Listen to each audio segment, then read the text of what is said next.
यदि उद्यमी पहले से सचेत रहता है, then he can predetermine the dangerous, तो वह खतरों को पहले से पहचान सकता है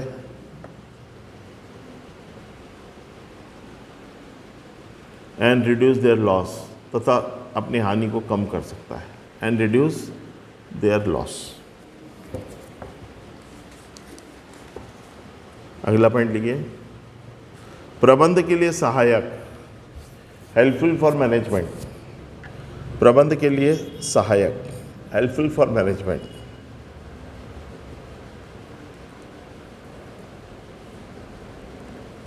व्यावसायिक परिवेश का ज्ञान, the knowledge of business environment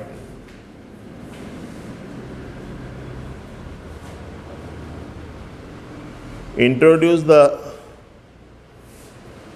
requirement and expectations of the consumers। व्यावसायिक परिवेश का ज्ञान ग्राहकों की आवश्यकता और अपेक्षाओं से प्रबंध को परिचित कराता है, which are beneficial for the management, जो प्रबंधकों के लिए सहायक होता है। अगला पॉइंट, रणनीति का आधार, रणनीति का आधार, बेस ऑफ स्ट्रैटेजी।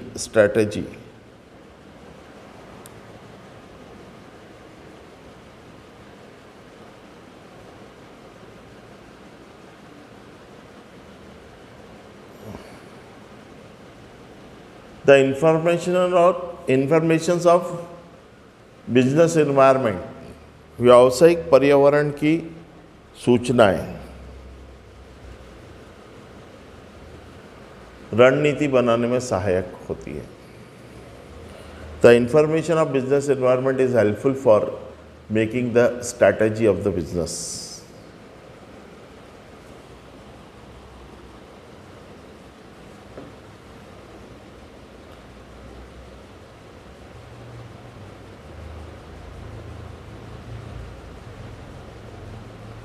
ठीक है, अगला देखते हम इसमें नियोजन एवं निर्णयन का मार्ग प्रशस्त करना। नियोजन और निर्णयन, planning and decision making.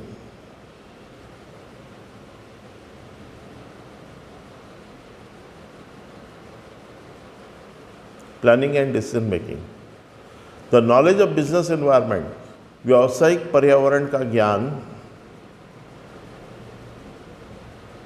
is very helpful for making policy and decision making। व्यावसायिक पर्यावरण का ज्ञान नियोजन तथा निर्णय में बहुत उपयोगी होता है। निर्णय तथा नियोजन में बहुत उपयोगी होता है।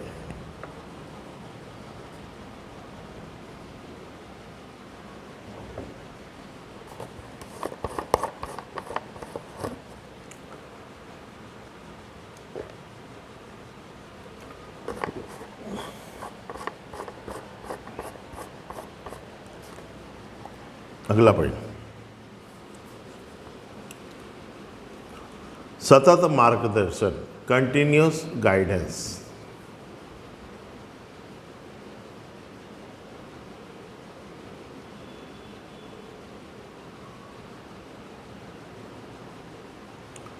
By the help of knowledge of business environment, व्यावसायिक परिवेश के ज्ञान से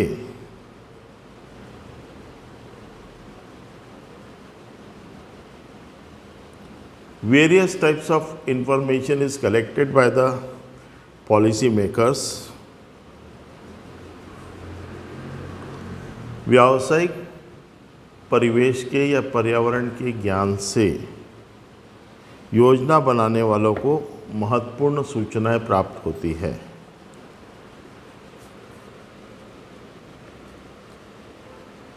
They collect the guidance from the continuously from the business environment, उन्हें व्यावसायिक परिवेश से सतत मार्गदर्शन प्राप्त होता है, which are very helpful for making planning, जो नियोजन करने में बड़ा सहायक सिद्ध होता है। Which are helpful for making the planning, जो नियोजन करने में सहायक सिद्ध होता है।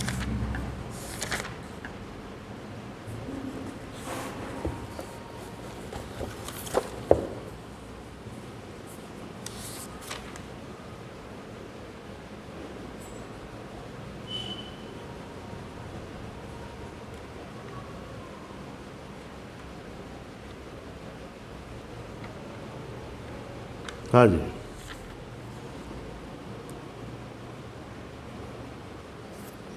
एक प्रश्न लिखिए।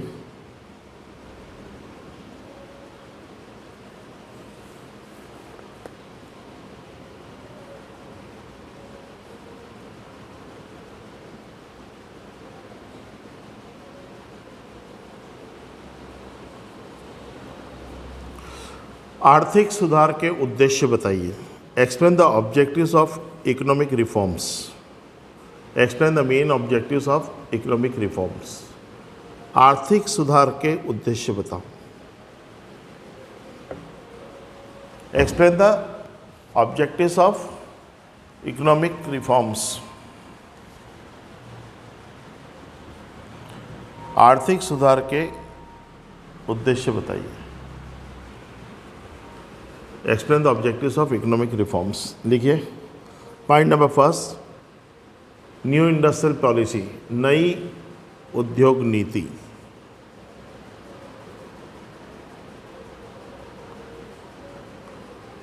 इसमें लिखो, अंडर द इकोनॉमिक रिफॉर्म्स 1991, आर्थिक सुधार के अंतर्गत 1991 में नई औद्योगिक नीति की घोषणा की गई। Under the economic reforms 1991, new industrial policy come into vogue, या new industrial policy is declared by the government. सरकार द्वारा नई उद्योग नीति की घोषणा की गई। Number 1,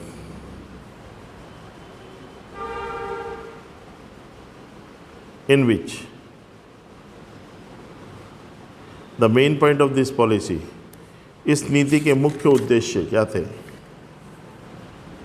point number A, license free, license मुक्त।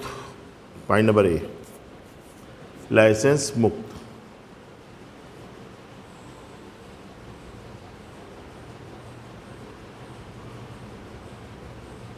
आर्थिक सुधार के अंतर्गत under the economic reforms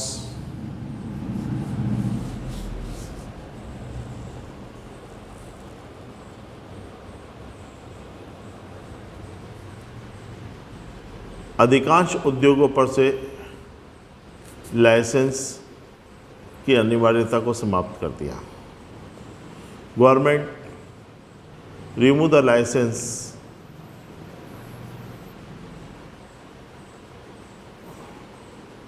from various industries.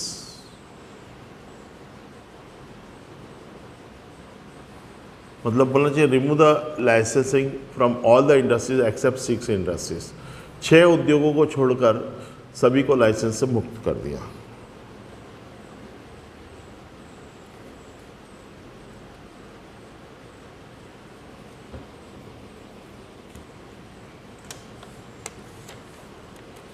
Second, B point, end of registration, पंजीयन से मुक्त, पंजीयन का अंत। सेवरल इंडस्ट्रीज हैव, कई सारे उद्योगों को पंजीयन मुक्त कर दिया गया। Several industries have come into the list of registration free.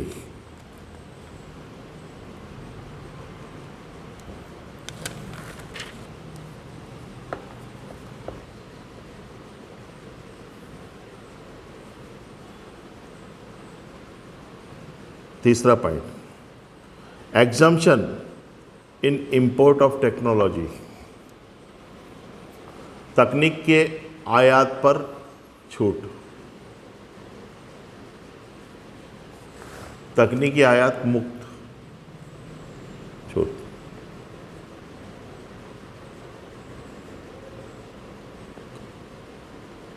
औद्योगिकीकरण को बढ़ावा देने के लिए for getting an incentive to modernisation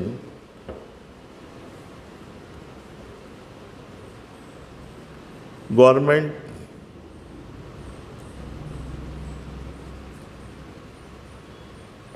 exempted the imported of technology, सरकार द्वारा आयात की गई तकनीक को कर मुक्त कर दिया गया।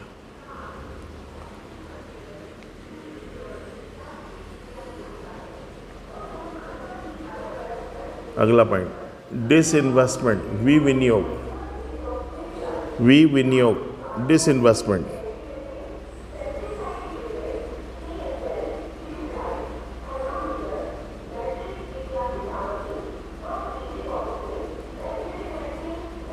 अंडर द डिसइन्वेस्टमेंट, विनियोग के अंतर्गत government reduce their share from public sector, सरकार ने सार्वजनिक क्षेत्र से अपनी हिस्सेदारी कम की and transfer to the private sector, तथा उसे निजी क्षेत्रों में दिया गया। Government reduce their share from the public sector and transfer to it for private sector, सरकार ने सार्वजनिक क्षेत्र से अपनी भागीदारी कम करके उसे निजी क्षेत्रों में दिया गया। Disinvestment.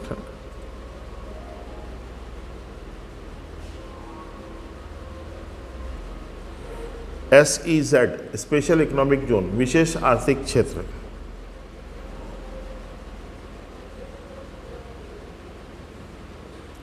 government established special economic zone in backward region of the country, सरकार द्वारा देश के पिछड़े हुए क्षेत्रों को विशेष आर्थिक क्षेत्र घोषित किया गया।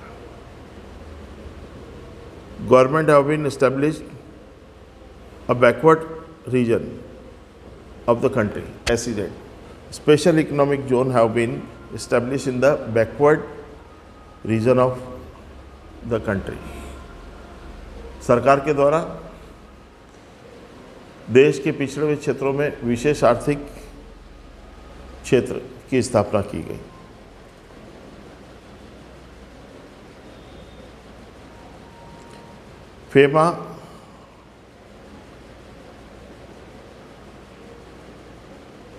फेरा इज कन्वर्टेड इनटू फेमा, फेरा को फेमा में परिवर्तित किया गया।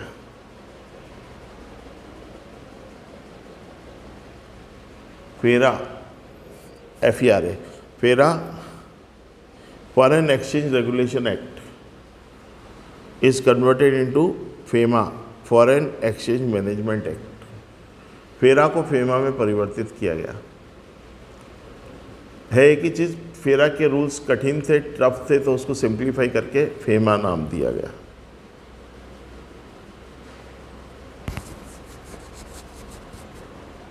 ठीक, तो ये मैंने आपको इकोनॉमिक रिफॉर्म्स के बारे में, आर्थिक सुधार देश में कैसे किए गए और उसके बाद ही हमारे कंट्री का डेवलपमेंट तेज़ी से हुआ 1991 के बाद, इकोनॉमिक पॉलिसी आने के बाद, आर्थिक नीति आने के बाद। ठीक है, तो यहाँ पर यह हमारा थर्ड चैप्टर जो था बिजनेस एनवायरनमेंट, व्यावसायिक परिवेश, ये भी समाप्त होता है। अब खाली आपके पहले 2 चैप्टर बचे हैं, एक तो प्रिंसिपल ऑफ मैनेजमेंट, प्रबंध के सिद्धांत, और दूसरा मैनेजमेंट नेचर, प्रकृति देखेंगे। कल हम शुरुआत करेंगे सेकंड चैप्टर की, प्रिंसिपल ऑफ मैनेजमेंट, प्रबंध के सिद्धांत की। आज की क्लास हम यहीं समाप्त करते हैं। ऐसी उम्मीद और आशाओं के साथ कि आप जो नोट्स डेली बना रहे हैं उसे अच्छी तरीके से रोज़ उसका रिवीजन करते होंगे, पढ़ते होंगे। डेफिनेटली यदि आप प्रतिदिन एक रीड लगा के भी रख देते हैं, एक बार पढ़ के भी रख देते हैं, तो निश्चित रूप से उसका बेनिफिट आपको मिलेगा और पढ़ना चाहिए। लॉकडाउन में हमें इसका पूरा फ़ायदा उठाना चाहिए। ठीक, आज की क्लास हम यहीं समाप्त करते हैं, कल फिर हाजिर होंगे। तब तक के लिए अलविदा।